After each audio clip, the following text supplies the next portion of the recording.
се наоѓаме во еден дел кој што има нова функционална маса, гледаме веќе пациенти кои што работат со раце, од кога се тука пациентите и за кого е намената оваа маса? Пациентите се тука подолго време, меѓутоа она што е ново е тоа што во текот на минатата недела или точно пред 7 дена успеавме со помош на општествено одговорни компании како што е ЗЕГИН и фондацијата доктор Верица Механџијска да обезбедиме две вакви мултифункционални маси за работна терапија, кои што се сега поставени во делот на стационарниот објект каде што е клиниката за физикална медицина и рехабилитација, едното се наоѓа во амбуланско-терапевскиот дел.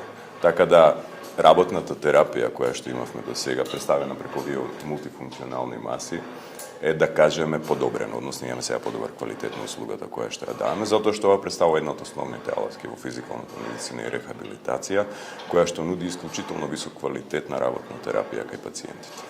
Кој прв од пациентите имаше можност да ја користи, дали тоа беа повредени од пожарот во Токму Кочани? така, децата кои што беа повредени во пожарот од Кочани беа оние кои што први седнаа на работните маси кои што ги користеа. Исклучително се важни за овие деца, за овие млади пациенти, затоа што на овие маси се работи на фина координација, се работи на враќањето на грубата моторна сила, односно на трофијата на мускулите и се работи на вежби кои што им ја враќаат нормалната функционалност во животот. Тоа е она што сакаме да го постигнеме не само кај овие пациенти, туку кај сите пациенти, да ги научиме како повторно нормално да функционираат во животот. И затоа на овие маси можете да видите дека се работат вежби кои што не се само вежби, туку се повеќе од вежби. Тоа е начин да ги научиме пациентите како да се вратат нормалните функции во својот живот, како да се облекуваат, како да јадат, како да дофатат некој предмет кој што им е неопходен. И на тој начин рехабилитацијата го добива повторно својата вистинска смисла, тоа е дека се враќа повторно во нормален живот организмот кој што некогаш бил во некаква патолошка состојба. Кога дојдовме утринава, забележавме голем број на пациенти, така е секогаш тука. Колку пациенти годишно циркулираат овде? Ја би почнала од бројката која што е на дневно ниво, значи во делот на амбуланскиот терапевскиот дел кој што е во првиот дел на клиничкиот комплекс. Доаѓаат секојдневно по 400 пациенти и врз нив се работат околу 1400 процедури.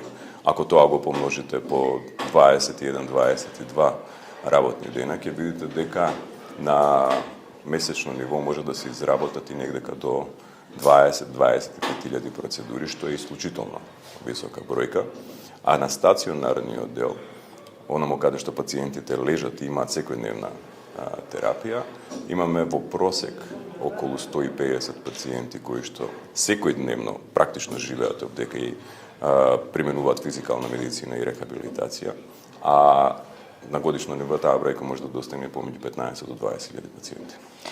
Поразговаравме малку пред да се вклучиме со дел од пациентите, сите велат задоволни сме премногу, особено од сите кои што се тука вработени.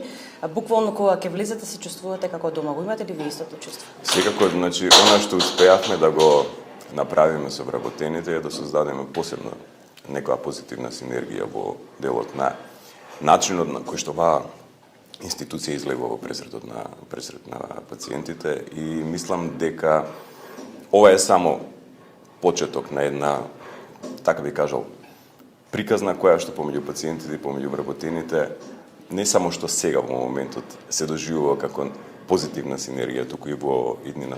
Сакам да биде принцип кој што ќе остане и ќе функционира и понатаму. Да, верувам дека во наредниот период очекувате нови инвестиции затоа што се навистина потребни тука? Како што можевте да видите, оваа зграда, овој објект наредната година ќе прослави јубилеј од 70 години. И генерално 90% од се она што можете да видите во оваа зграда е останато од периодот на тие 70 години од како е изграден.